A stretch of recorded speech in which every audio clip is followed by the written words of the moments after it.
सोने की चिड़िया।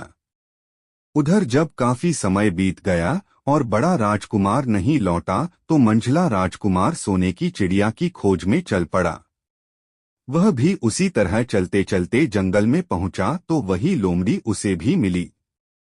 इस राजकुमार ने भी लोमड़ी की बात पर कोई ध्यान नहीं दिया। जब वह शाम को उस गांव में पहुंचा तो बड़े राजकुमार की तरह सजी सजाई सराय में ठहरा। वहां के नाच रंग में मस्त होकर वह भी अपना काम भूल गया। यहाँ तक कि उसे घर लौटने की भी सुध न रही। अंत में सबसे छोटे राजकुमार ने राजा से कहा कि मैं सोने की चिड़िया की खोज में जाऊंगा। राजा को विश्वास था कि जब उससे बड़े दोनों राजकुमार इस काम में सफल नहीं हुए तो इसे और भी सफलता नहीं मिलेगी, लेकिन उसके जिद करने पर राजा ने उसे इजाजत दे दी। छोटा राजकुमार तैयार होकर सोने की चिड़िया की खोज में निकला। जंगल में उसे भी लोमड़ी मिली। राजकुमार ने लोमड़ी की बात को ध्यान से सुना और लोमड़ी से कहा, ठीक है, तुम जैसे कह रही हो मैं वैसा ही करूंगा। अब तुम जाओ, मैं तुम्हें नहीं मारूंगा। इस पर लोमड़ी खुश होकर बोली, तुम सबसे अच्छे लड़के मालूम होते हो। तुमने मेरी बात बात का मजाक नहीं उड़ाया और मुझ पर तीर नहीं चलाया। मैं तुमसे खुश हूं और तुम्हारी मदद करूंगी।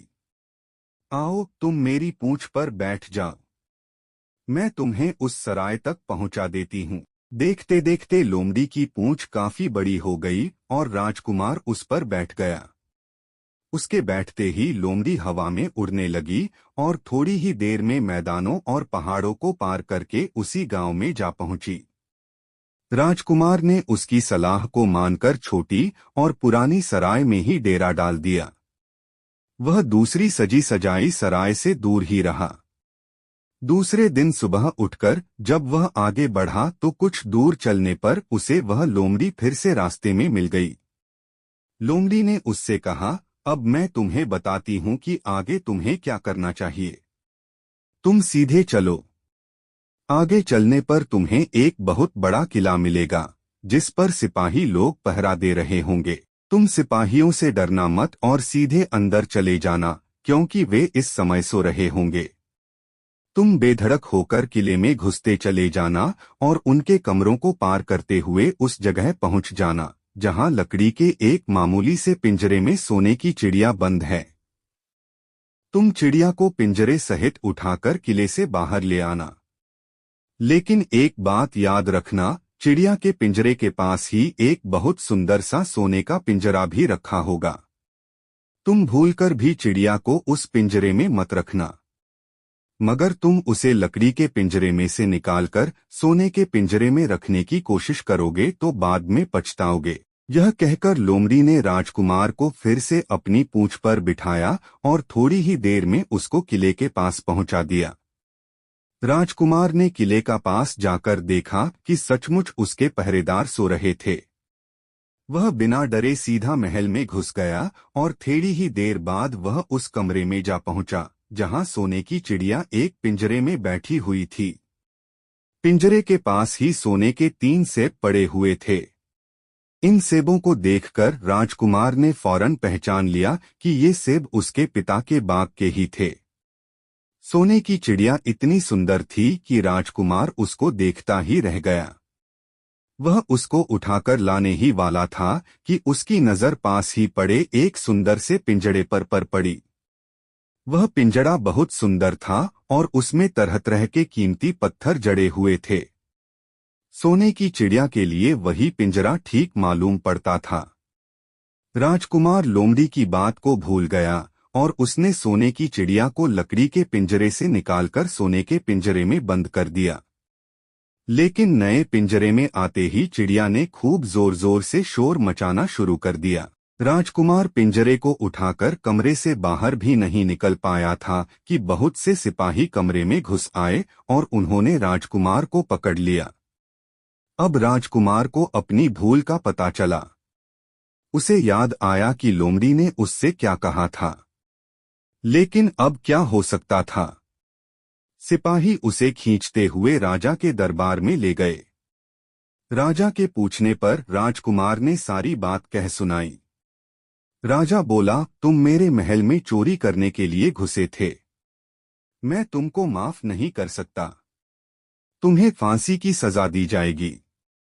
लेकिन मैं तुम्हें एक मौका देता हूं। अगर तुम मेरे लिए सोने का घोड़ा ला दो तो मैं न सिर्फ तुम्हें छोड़ दूंगा बल्कि सोने की चिड़िया भी तुमको दे दूंगा। राजकुमार को अपनी जान बचाने के लिए राजा की शर्त माननी पड़ी। अब वह सोने के घोड़े की तलाश में निकला। किले के बाहर जाने पर उसने देखा कि लोमड़ी का उसका इंतजार कर रही है। उसने लोमड़ी को सारी बातें बताईं।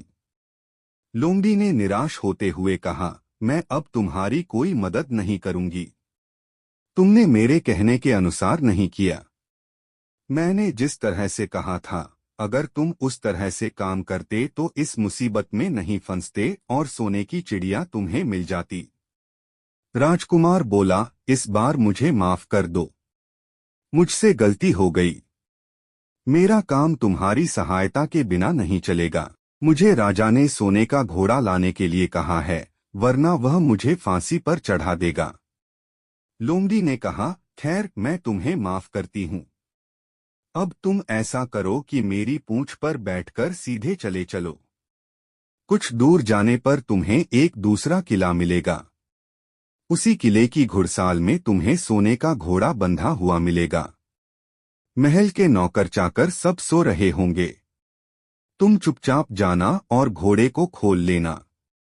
लेकिन एक बात याद रखना, वहां घोड़े के पास ही घोड़े पर कसने के लिए 2 जीनें रखी होंगी। उसमें से एक तो पुरानी चमड़े की जीन होगी और दूसरी सोने की जीन होगी। तुम सोने की जीन को छूना भी मत और उस घोड़े पर पुरानी चमड़े की जीन को कसकर सवार हो जाना और उसे दौड़ते हुए किले से बाहर चले आना। राजकुमार ने वादा किया कि वह ठीक ठीक वैसा ही करेगा। लोमड़ी ने उसको अपनी पूंछ पर बैठाया और कुछ ही देर में वह उसे ले किले के पास जा पहुंची।